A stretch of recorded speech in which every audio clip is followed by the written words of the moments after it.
Well, don't suppose I'll ever look at Aggie's room the same way again, will I? Morris, take a look at those skulls, please. The skulls? Well, they have memories inside them? Oh, that's rather morbid, Sparky. Not quite. Look, I didn't explain this before because I felt things were confusing enough, but that slicing is a bit more powerful than I've led you to believe. Oh, well, what do you mean? Well, we aren't limited to memories of people who are alive. People are bounded by time, but memories aren't. Check it out.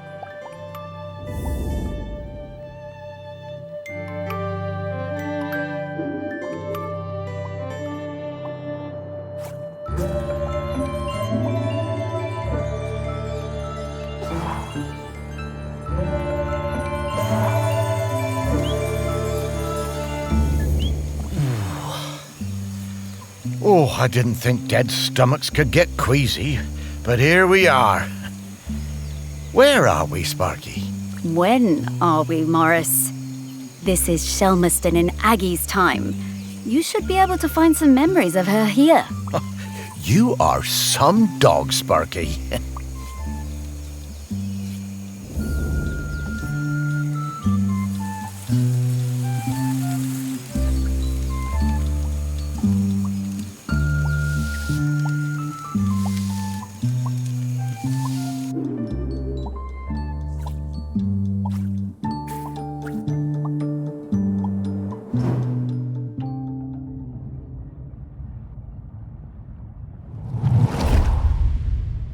It was the worst night in the world when Aggie was born.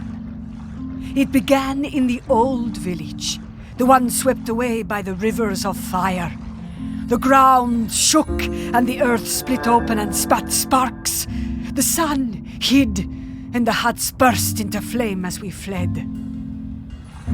I thought we would all die, everyone washed in a burning orange death. And Aggie's mother howling with the pain of the child coming. We made it as far as the cliff top by the sea. The mountain was still roaring and roaring. The rock ran in rivers toward the sea. The air smelled of death and poison. But Aggie was perfect. Small and angry, her tiny fists pummeling the air. I used my knife to cut the cord. We chose a spot for the new village closer to the beach. The burning rivers cooled to pumice and black glass. I made sure everyone knew that a life that began in this way would be special. Not everyone believed me, but Aggie proved me right.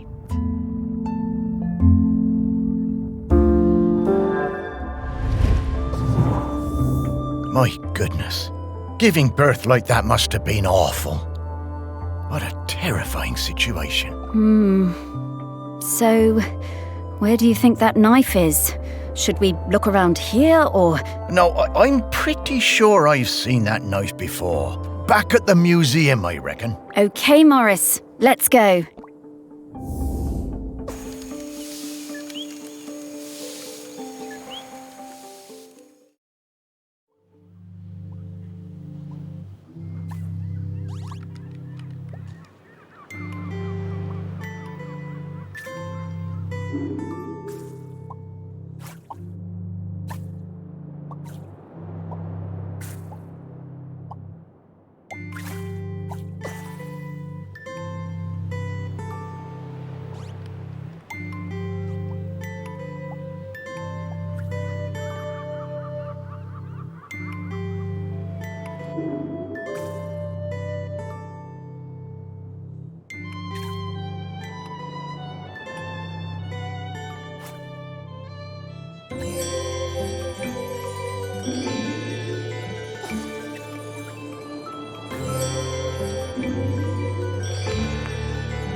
beautiful.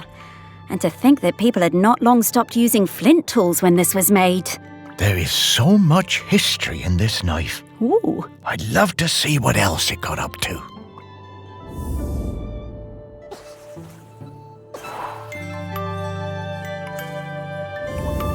I'm getting the scent of Grenkins again, Morris. I'll pop up to let you know when we're close to one.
Of course we watched her.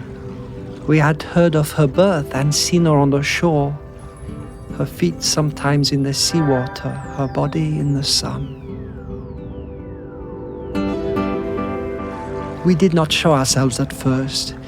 As a test, we left the mirror on the black shore, born of the volcano on the same day as her, and waited to see what would happen, to see if it called to her. She picked it up, turned it from side to side. She took it home. The next time I saw her, I introduced myself. We sang together, and I showed her how the mirror worked. How if you emptied your mind and thought of air and light and sea, you would see things in its surface. How things would unfurl in the future. Aggie was better at mirror gazing than any of us sea folk. She saw a girl, her own daughter not yet born, as leader of the dry folk. I told Aggie to keep on gazing into that mirror, that one day the island would need something more than a leader.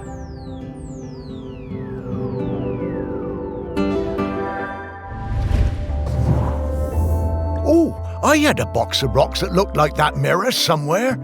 Where did I put it?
This thing is really powerful, Morris. Can you feel it?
I was always fearless. My mother Aggie told me there was nothing I couldn't do. With Otsul and without, I hunted the deer in the woods and the hares on the mountain, all before I had taken my first lover. And younger still, one time Aggie had me knock her tooth out when she was in terrible pain. I didn't mind even when the blood poured out. It was easy for me. Spears and knives were my nature. Death and courage were my meat and drink. I knew about Aggie's mirror, of course, but did not believe all of it. When Aggie warned us the mauler was sick and there would be fewer calves for the following years, none of us listened. It was to be my first cull. I wanted their blood. It was my nature. We would not take less of the mauler just because an old woman told us to. She came to the beach after the Morlow slaughter, her hair wild, eyes burning with fury, raged and shouted like a woman out of her mind. "We had killed too many," she said. Then she left the village, told us she was done with all of us, forever. As Otsul marked me with oil and blood, I did not mourn my mother leaving. I was young and foolish, and the sight of her ashamed me. But of course, I did not see what was to come.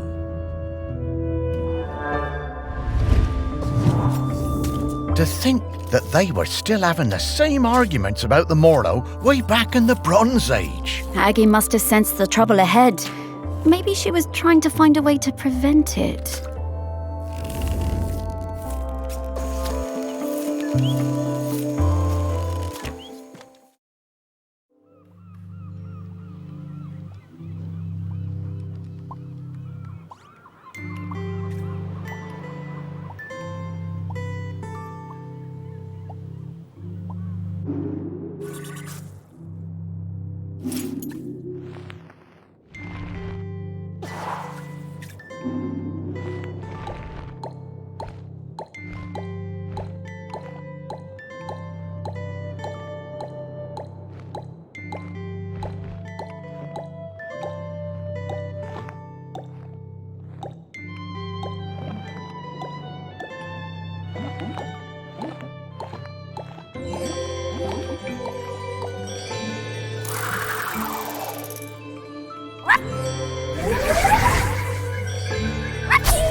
What a beautiful object.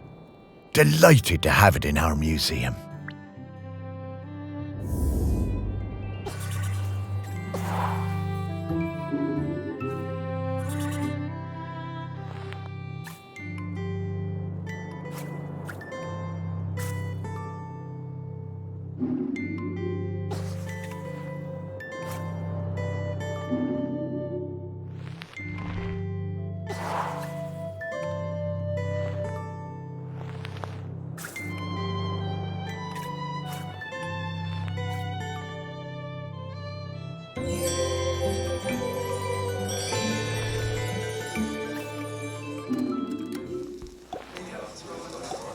Oh, I'll sing you a song of the Queen of the Sea.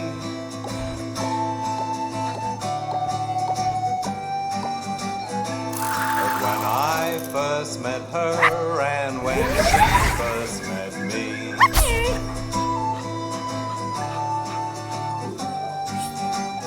of the silver and red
She was alone, and I would bring her food sometimes, samphire and sea urchins.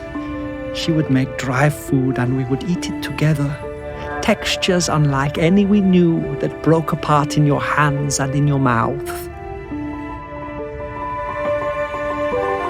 We would sing together, make tea together. We became her family.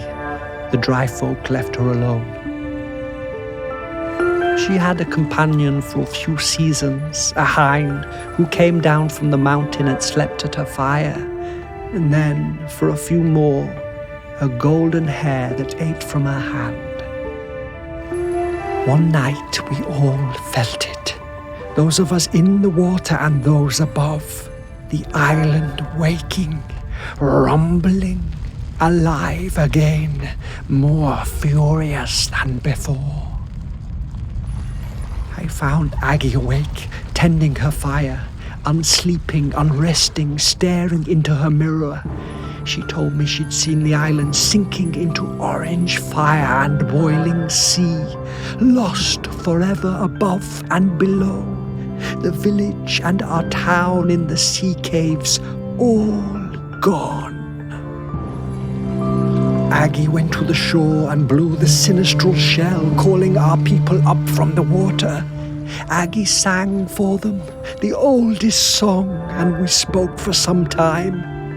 That night, the sea and sky was all the same color, a deep grey blue like a mackerel's back without the glitter. As the dawn approached, Aggie left the beach to return to her people, to tell them what must be done.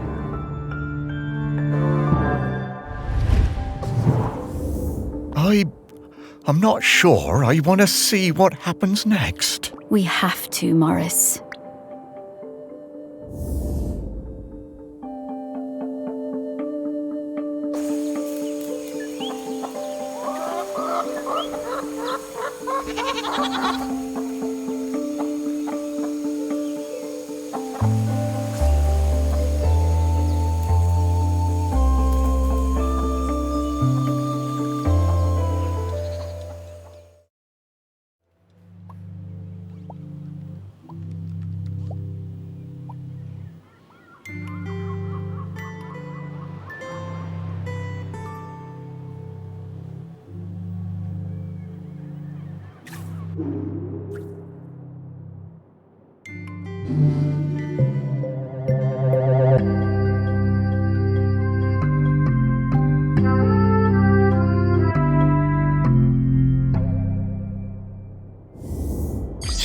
such a small thing, but it changed the entire course of our island.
We heard the shell and knew Aggie had returned.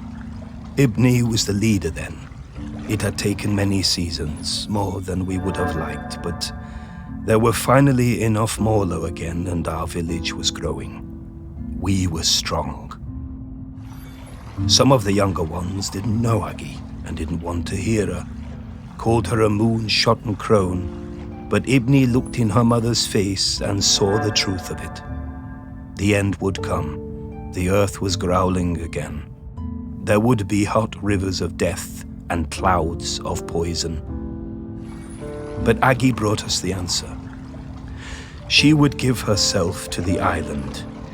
Ibni's voice shook. Surely a deer or a goat would be enough. The year's finest, blackest calf.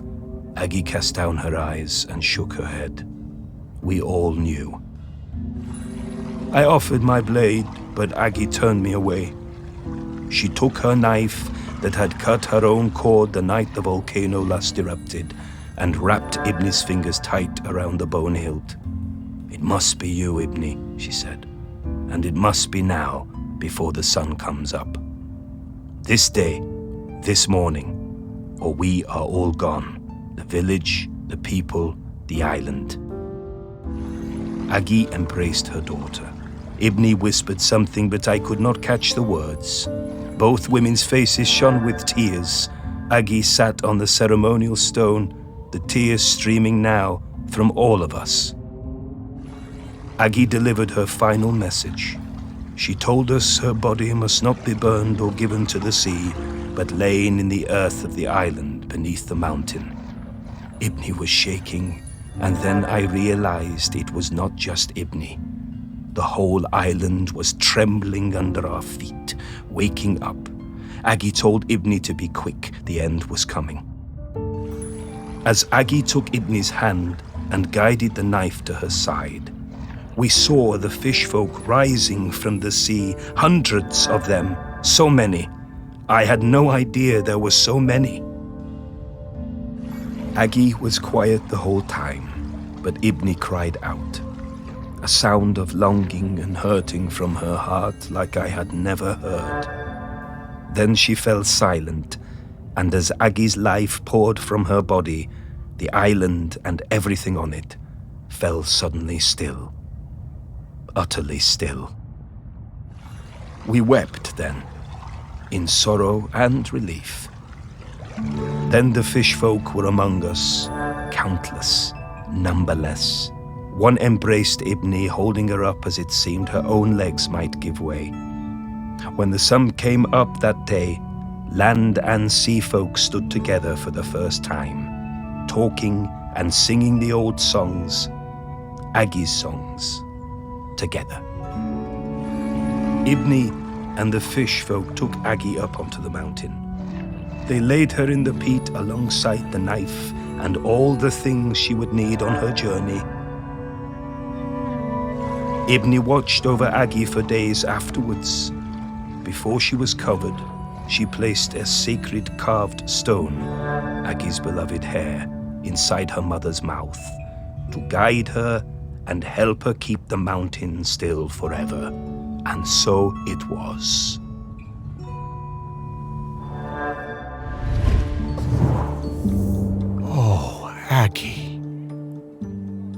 Now that's bravery.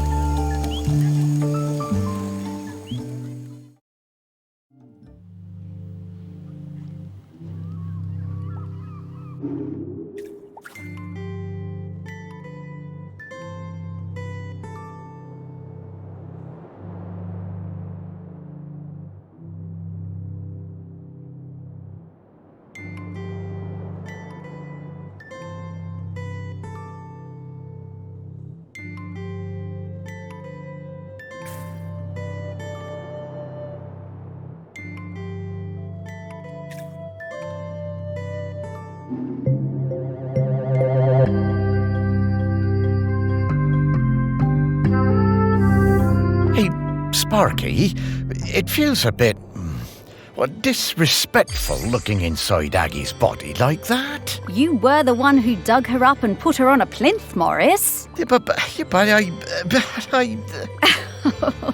Relax, Morris.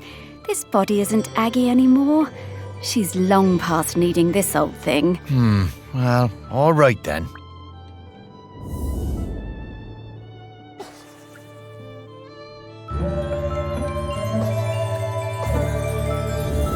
Okay, Morris. I'll level with you. We absolutely didn't need to find Aggie's mementos in order for me to sniff her out. She's here and waiting for you. She has been this whole time. But then, why did we need to visit the Bronze Age? Aggie thought it was important for you to see those memories, so you would understand her path before you met her. But also, wasn't it cool? That it was. The things I've seen now. Oh, Sparky, thank you so much. To think, for a while there, I was worried that being dead was gonna be boring. You are very welcome, Morris. Okay, so, shall we go say hello to Aggie? Yes!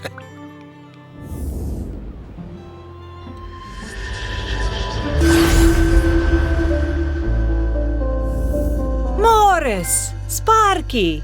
It's so good to see you both. Hey, Aggie. You know me? Of course I do. Morris Lupton, one of the best-loved men in the history of 셸머스톤, with the very finest dog. Me? Oh, I don't know. Come now. Let's go out of this place, into the air.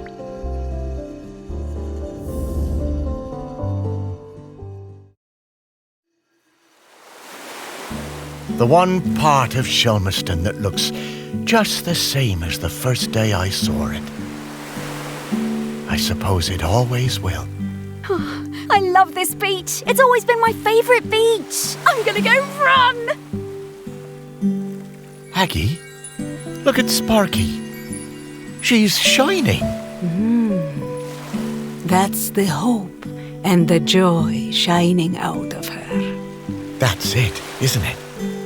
The point of all of this. It is hope, home. This island, it chose the two of you just as it chose me. And where will you be heading now? Heaven or something? Heaven, what's that? Well, I don't quite know how to explain it. But to me, it would be an awful lot like this beach. I don't know where I'm going, but I'm hoping to see Ibni, my daughter. It's been a very long time, but I remember her. We never forget the ones we love, do we, Morris? No, I don't suppose we do. I think she wants something, Morris. Would you look at that? I just found a tennis ball in my pocket. Here you are, girl.